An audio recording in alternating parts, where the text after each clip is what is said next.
What's up, my fellow dorks? It is the Turtle Dork. I am back again with another review. This time I have for you Assassin's Creed. Yes, the infamous Assassin's Creed that everybody has been talking about, saying, oh man, this movie is so horrible, the worst movie of the year. They thought this was going to be the movie that solidifies the new era of video game films. All those people are just talking hyperbole. This movie is not great, but it's not bad.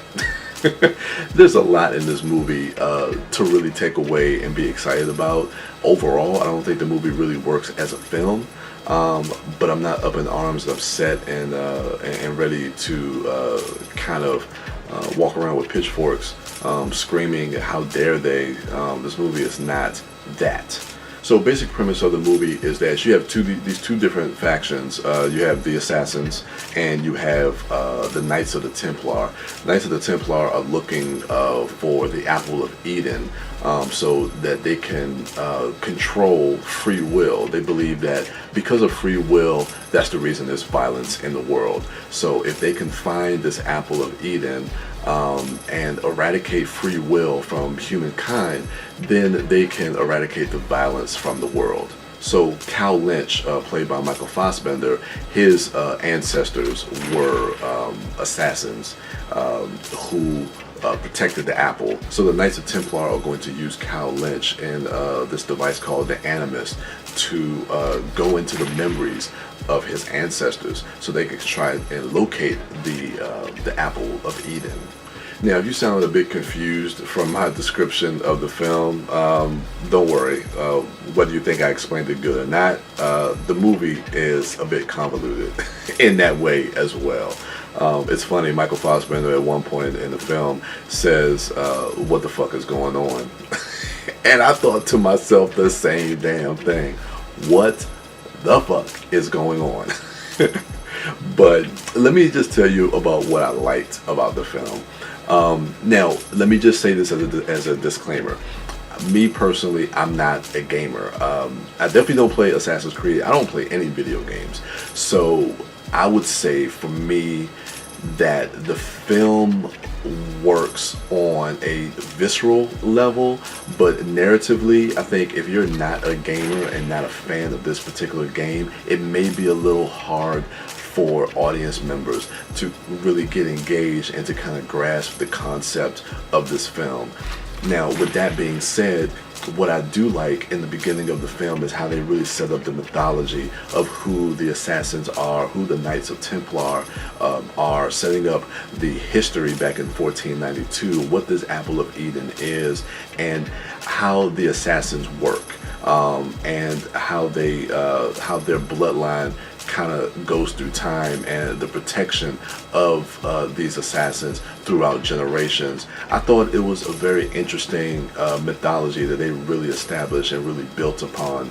Also, something that I really liked were the action sequences. I thought they were, I thought the choreography of them, I thought the way that they were executed, I thought the way they were shot was superb. There's an action sequence in the middle of the film when you have Aguilar, which is Cal Lynch's ancestor, and another assassin when they escape from an execution and they are running and being chased throughout the city or this town in Spain. And the way that scene is executed is it's exhilarating.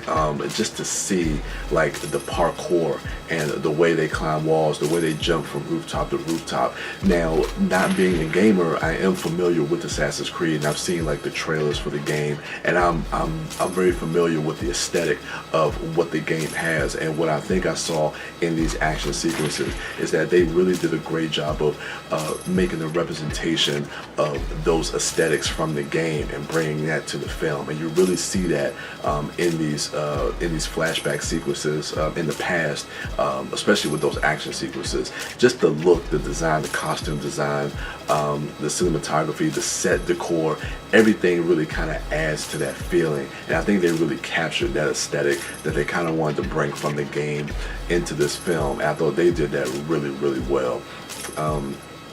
I thought the performances were really on par for what we were expecting, especially from actors like Michael Fassbender and Marion Cotillard. We got a great supporting cast with Michael K. Williams. We have Brendan Gleeson, I believe, is in it. Jeremy Irons is in it. Charlotte Rampling is also in it, who we saw last year in 45 Years, who was also nominated for an Oscar. So it was kind of cool to see her again in a different type of role. So supporting cast, I thought, was great. But ultimately for me, I think the film fails because I think they really tried to bring too much into this story. And again, it's just a very convoluted script and it's very kind of hard to follow. Now, I don't want to say that it's hard to follow, but the way that this script is presented to the audience, the language and the dialogue, they talk very Shakespearean. Now, granted, Justin Kurzel directed this movie, and he did direct Michael Fassbender and Marion Cotillard in Macbeth, which I was not a fan of that movie at all. It feels like he's kind of bringing some of those same elements into this film as well, not just visually, but also narratively. And I felt that way a lot of times when you're hearing these characters talk to each other. Now, just going to a lot of the talk around this movie since it came out, I will not say that this is the worst movie of the year. It's by far, like, some of these people may not have seen Zoolander 2 or Max Steel, or for that sake, X-Men Apocalypse or Jack Reacher or Independence Day Resurgence.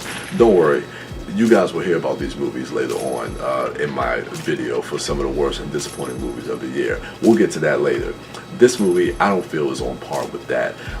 There's a lot to enjoy in this movie, and there's a lot to take away. I just feel overall the film just did not meet a lot of expectations, not just for hardcore fans, but for casual movie fans that just kind of want to go and see, you know, a pretty cool action movie.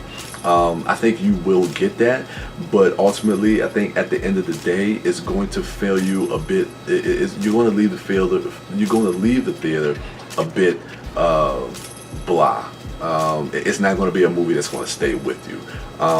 It is a movie that I am interested in revisiting on Blu-ray. It's a movie I will definitely pick up on Blu-ray, and I think on second or third watch, you'll pick up a lot of stuff. But that's only if you're interested in doing that. I think for a lot of people, after they see this movie, they're pretty much going to forget about it. So I would say those are just my initial thoughts. I just kind of want to give you a quick recap of just what I thought of this film. I would give this a passing grade. I'm definitely not going to say it's a bad film, not by any means. But it's not great. But most movies aren't great, so that's kind of a little unfair as well. I guess with a score, I'm going to go about middle of the road, average 75. So I'm going to give it a solid C. So we'll do 75 out of 100. So yeah, guys, that's my initial review of Assassin's Creed. So go ahead and, well, let me know what you thought of the film. Did you like it? If you're a gamer, did it live up to your expectations? Are you not a gamer? Were you interested in this film? If you saw it and you're not a gamer, do you have the same feelings I had about it? Were you engaged in the story? Were you able to follow it? Go ahead and let me know. And go ahead and subscribe to our channel. Like, comment, share, all that great stuff. And go ahead and check out my other dorks at MouthDork, at TheDiscoDork, and at Sidewalk Siren. And for me, I am the Turtle Dork. And with that, I am out.